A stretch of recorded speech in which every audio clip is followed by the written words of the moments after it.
Let's hear it. When you think about some of the biggest, most significant changes that are going on in our business right now, what comes to mind? Throw a few out there. What are some of the big ones? Mattress in a box. Okay, mattress in a box. Huge, completely disruptive. What else? Imports. Taking a massive piece of share out, right? Absolutely. What else? We can name them quick. There's two big ones.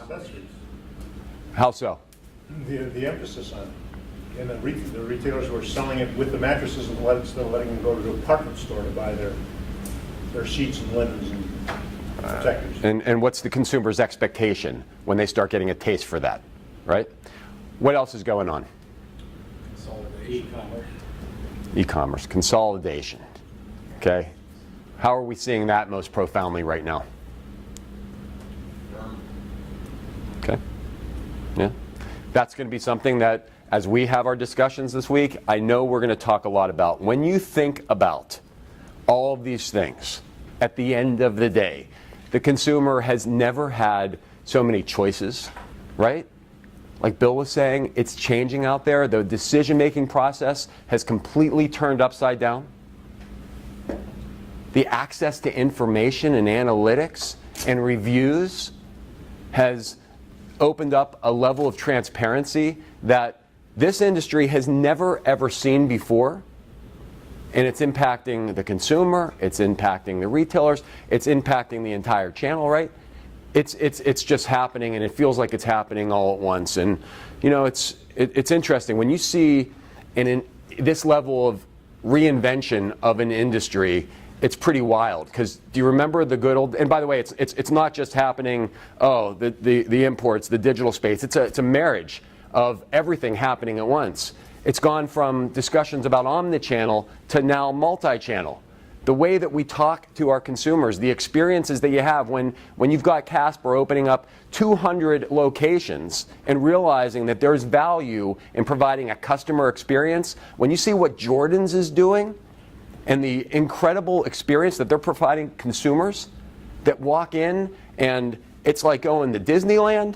I mean, I'm preaching to the choir. There's so much going on. And when you think about the good old days where this was just a few years ago when the world looked like this. And what I love about the shift, the transformation that is even on a slide like this, there literally could be 600 brands on this slide. There could be 600. That's how many people, as our research has indicated, are playing somewhere in this space. Now, so I'm getting excited, right? I mean, this is crazy that we've got so much going on. Now, you take a step back, and Bill talked about the power that we collectively bring. Well, I will tell you, the accountability piece is very interesting, because you talk about another shifting dynamic, and this usually happens. It usually happens when there is a subsidy model in play with retailers. Now, you are all not just students of the mattress business. I know you're students of retail, and many of your businesses, many of your experience goes far beyond just this industry. So you know what's going on out there. And the way that subsidies are currently being viewed, co-op advertising out there. I mean, do you know what this number is as a percentage of the overall media spend out there in the marketplace? How about just we say digital? How much is $25 billion relative to the entire digital spend in media right now? Take a guess. Closest without going over for a t-shirt. 3%. 3%? 25%. A third. 40. 30 is very, very close. About 33%. It's about a third. Was that you, Brad? Yeah. Okay. So that's a lot of dollars that are now being viewed as largely unaccountable. And you know, there's a lot of folks out there that are looking at this, analyzing it, and they're saying, when you have this much unaccountability, something's going to have to change. So would you agree that this is a potential problem right now? Raise your hand if you think it's a little bit of a problem. Okay. All right. Just so we gain some agreement on that. So what happens if companies don't change? What happens if you're an organization who's feeding into this and you let it continue? The bottom line implodes. Your bottom line implodes, specifically.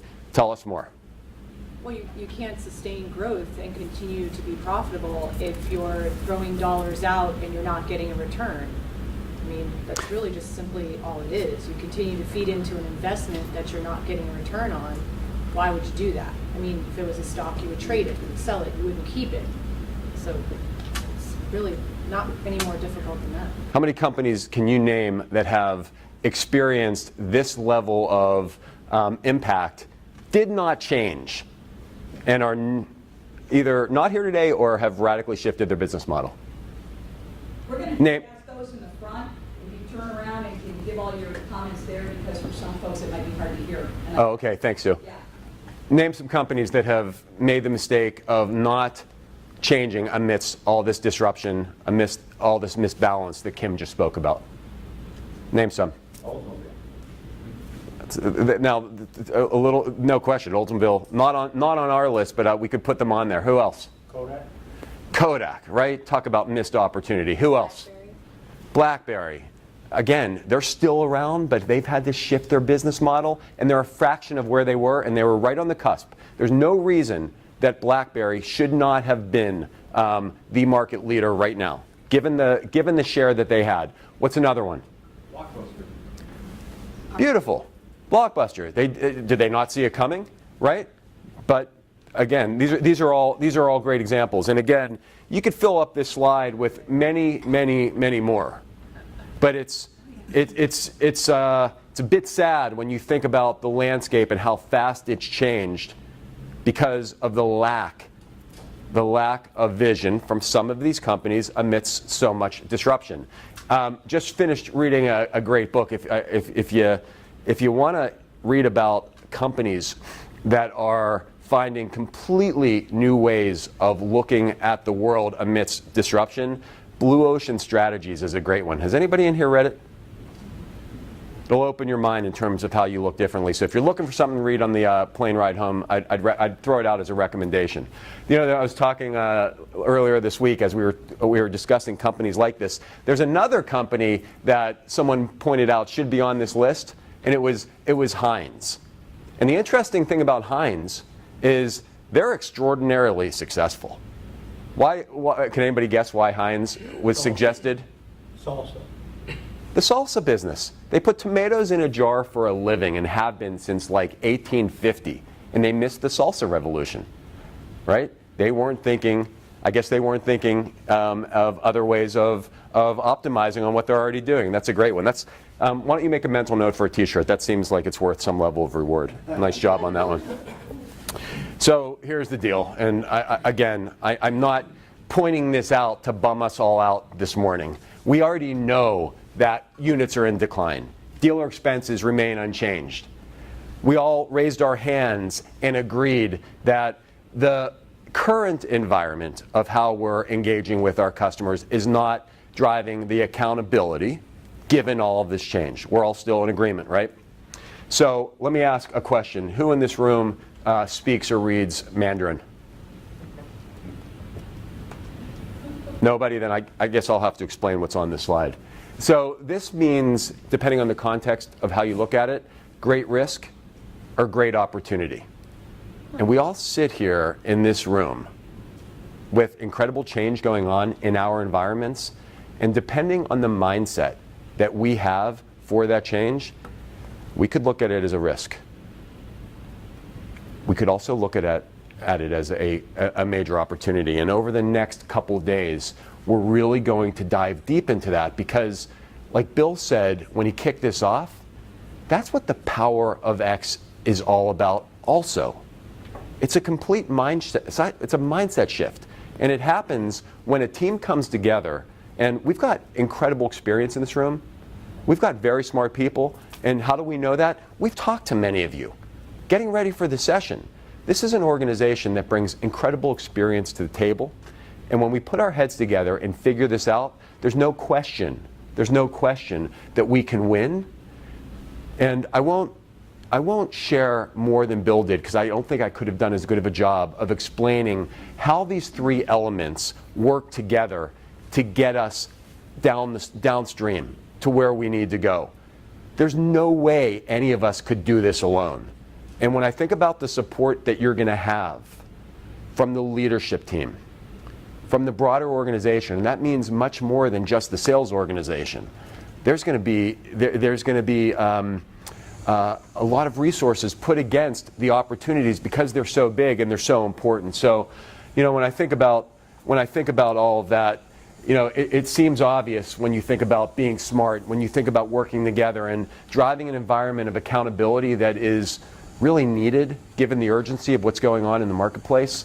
But I think about something else that's critically important, and that's another power of X. I noticed when we had many of our discussions and we talked about the change that needs to occur, that there seemed to be a separation at times of church and state here at Serta Simmons Bedding. Oftentimes I would hear things like, the company needs to do this, the organization needs to do that. We are the company. This is not a place where silos can exist, and if they do, the change will never happen. I would invite everybody to just think about that, because sometimes we don't even know those words are coming out of our mouths, and sometimes when an outsider comes in and makes that observation, perhaps it can be meaningful. So I share that with you in the spirit of the collaboration that we're going to have to get together moving forward. And what's the one thing that you would advise a sales organization, and frankly the entire organization, but let's face it, this is the ground floor. This is going to be the place where the discussions are had, where the engagements are made. So what's the one thing that you think is going to be the most important for any organization going through change? What do you think he said? United front? A variation of that, absolutely. He said attitude. He said if you don't have the right attitude going in, it's never ever going to happen. You have to believe. And I think great leaders think that way, and I know we're in a room with deeply committed people who are great leaders. So that struck a chord with me, and it led me to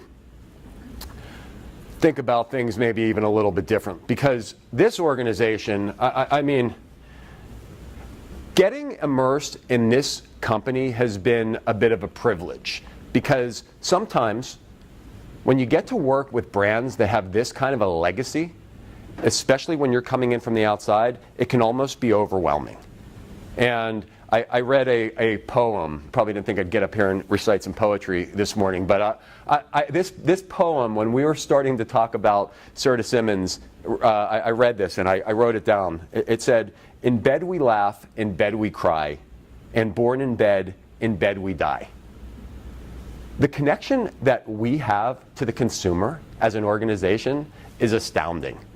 When you think about the time that people spend and the emotional connection to what we have been doing since the 1800s, I mean, I heard people talk about humility almost as a core value here, even this morning, being humble. To me, that humbles the heck out of me. To know that we have the kind of responsibility to take this company to the next level. The responsibility that we have to take this company to the next level as a company that has been doing this so well for so long. So tell me, how would you define branding? Because we're a branding organization. There's no doubt about that. So recognition meaning what? Just top of mind awareness, people being aware of who you are in a certain industry, whether it's a car or a mattress or a pair of shoes. Okay, I like that. Foundationally, what else? What else does it mean?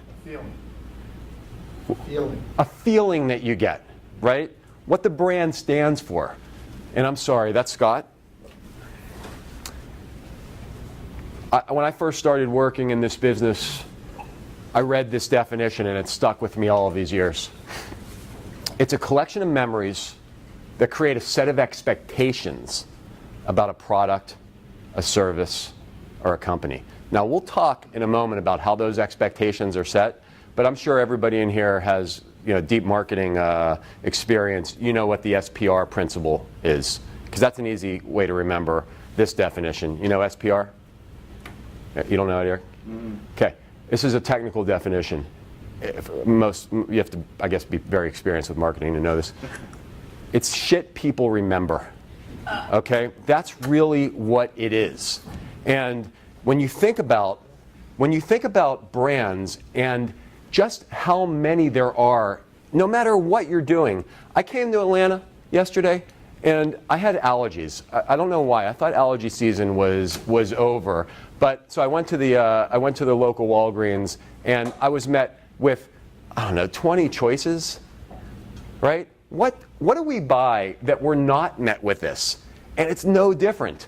You have to imagine this slide with 600 of them on there now, right? It's the same thing. And when I think about the complexity that occurs in the consumer's mind as a result of that, I always like to think of it as consumers, you've got this brand filing cabinet. And inside of that filing cabinet, you've got brand file cards. Because we're overstuffed with information these days, so you can only remember just a little bit. The SPR principle, right? And on those brand file cards, you've got information. Now, here's how it works in reality. Volvo means what? Safe. You don't have to think about it. It just means that. They've done a good job over the years as marketers. How about, you don't even have to see it. An image will tell you. The Energizer battery. It means long lasting, right? You can play this game with a lot of different brands. Now, some companies represent themselves in a way that is really neat, and you don't even have to hear the brand, you just have to see the brand. So, right? Does anybody recognize that pill? Okay, they were the first pharmaceutical company that branded a pill. How about the first mattress company that branded a box? And what is that meaning in the marketplace right now? It makes you think, right? So you think about this SPR principle that we just talked about, this collection of memories that are created out there in the marketplace. Now, what else besides products, service, and companies? What else are brands? There's something missing from this list. Anybody? People. Yep. So there's no question people are missing from this list. Now, this gets a little bit more subjective. What does her brand stand for? Well, that's a Yeah. It is. Raise your hand if you like Meryl Streep. So this is, I guess, this is for the two of you who like Meryl Streep. But her brand stands for Best Actress, right? I mean, you think of an Academy Award-winning actress, you're going to think of her. You're going to, oh, and by the way, it's interesting. I could have Tiger Woods' face up here yesterday. Before yesterday, you might have had a different definition. Now he's had a championship. Maybe it would change again.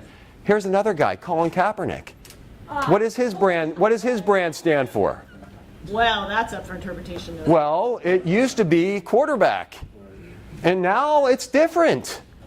How quickly reputations change.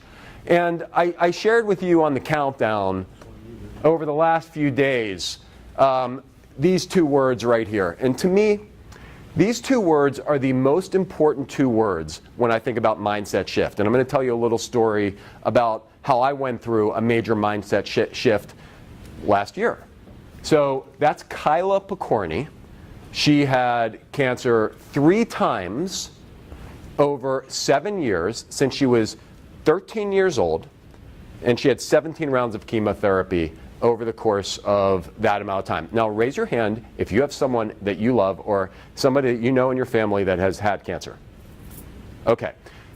I hate asking that question because every hand goes up and it just shows just how horrible that disease is. Now, it's 1,000 times horrible when it happens to a young child that you love. So Kyla was a very generous person. She started a foundation that we've taken over that is bringing chemotherapy kits to kids who are going through chemotherapy. And if you've watched anybody go through chemo, you know how horrible it is. Her idea was to provide comfort to those kids going through, and she had like these 14 products that were go-to for her. So she put them all in a kit, and we're trying to get them to every single child with cancer in the country. That's what we're doing these days in our free time. So Kyla was talking to me one week, and I'm in the consulting business, and much like many of you, travel a lot. So she said, what are you doing this week, Paul?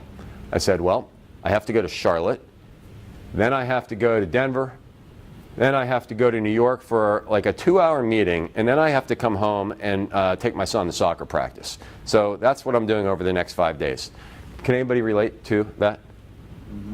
So she looks at me and she says, what if you looked at things just a little bit differently, because I'm a little bit sick of you saying that you have to do these things. What if instead of saying you have to do them, you said you get to do them? Because I can tell you from the lens that I'm looking through right now, I'll trade places with you in a second.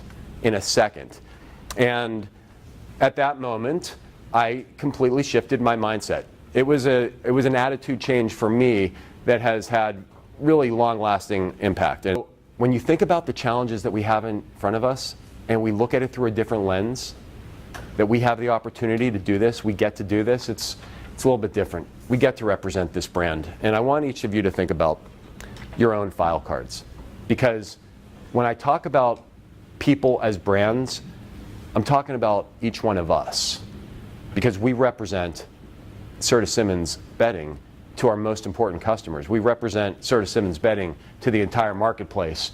And we will have an opportunity to make an impression with our customers. And I want you to think about yourselves for a second. What impression are you going to make with them?